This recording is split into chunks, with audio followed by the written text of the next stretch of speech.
شاہ خاور صاحب، یہ تو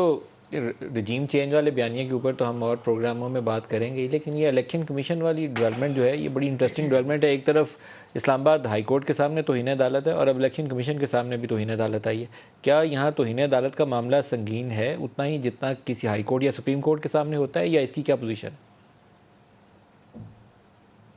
دیکھیں، یہاں پہ تھوڑا سا ذرا فرق ہے۔ آپ نے دیکھا ہے کہ جو ہائی کورٹ اور سپریم کورٹ توہین عدالت کا جو پاور ایکسرسائز کرتے ہیں وہ آرٹیکل 204 ہے آئین پاکستان کا،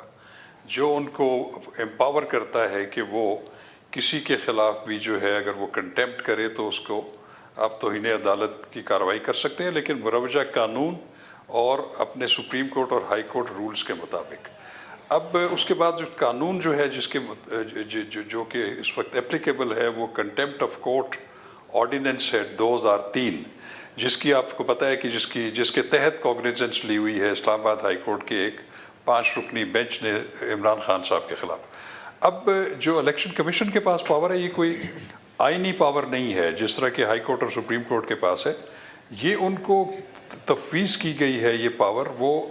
پولیٹیکل پارٹیز ایکٹ ہے 2017،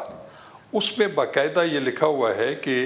الیکشن کمیشن بھی اسی طرح جس طرح کہ ایک ہائی کورٹ کی توہین کی جاتی ہے اسی کی طرز پر وہ اس کا جو ہے وہ کوگنیزنس لے سکتے ہیں، اور وہ الیجڈ کنٹیمنر آف دی کمیشن جو ہے اس کو بلا سکتے ہیں اور اس کا ٹرائل کر سکتے ہیں، اور جس کا آپ نے دیکھا ہے کہ انہوں نے نوٹسز ایشو کیے ہوئے تھے جس کو آج وہاں پہ ان کی جورسڈکشن کو چیلنج کیا گیا، لیکن الیکشن کمیشن نے ان کی وہ اپلیکیشنز رد کر دی۔ انہوں نے کہا کہ ہم اس پہ کارروائی شروع کریں گے۔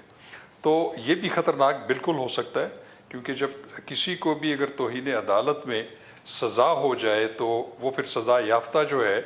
وہ ویسے تو آئین کے آرٹیکل 63 میں لکھا ہوا ہے کہ کنٹیمپٹ آف کورٹ میں جو ہو جائے تو اس کو 5 سال کے لیے نائل قرار دیا جا سکتا ہے۔ تو اس طرح الیکشن کمیشن کا اس میں ذکر نہیں ہے، لیکن چونکہ یہ لا ہے، ایکٹ میں پرووائڈڈ ہے، اگر اس میں بھی کسی کو سزا ہوتی تو اس کی امپلیکیشنز اپنی جگہ پہ تو ہوں گی،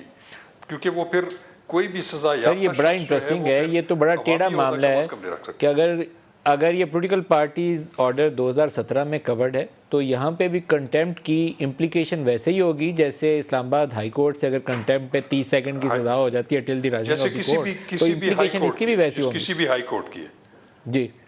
امپلیکیشنز بالکل تو اس کی امپلیکیشن ویسی ہو جائے گی جو ویسے کنٹیمپٹ آف جی وہ آرٹیکل 63 میں تو نہیں آئیں گے، لیکن اگر کسی کو سزا ہو جائے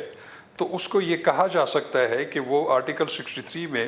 مزید بھی کچھ ایسی چیزیں موجود ہیں کہ کسی کو کسی جرم میں سزا ہو جائے تو وہ کچھ عرصے کے لیے جو ہے وہ عوامی عہدہ یا ممبر پارلیمنٹ بننے کے نااہل ہو جاتا ہے۔ تو اس کی بالکل امپلیکیشنز ہیں، اور میں آپ کو ایک بات بتاؤں کہ سندھ ہائی کورٹ میں بھی یہ چیلنج ہوئی ہے، یہ جو ان کی پاور ہے کنٹیمپٹ آف کورٹ کی، اور اس میں سندھ ہائی کورٹ نے نوٹسز ایشو کیے ہوئے، اور اس میں الیکشن کمیشن کو کارروائی تو جاری کرنے کا سے نہیں روکا گیا کہ آپ جو توہین عدالت کی کارروائی ہے اس کو جاری رکھیں،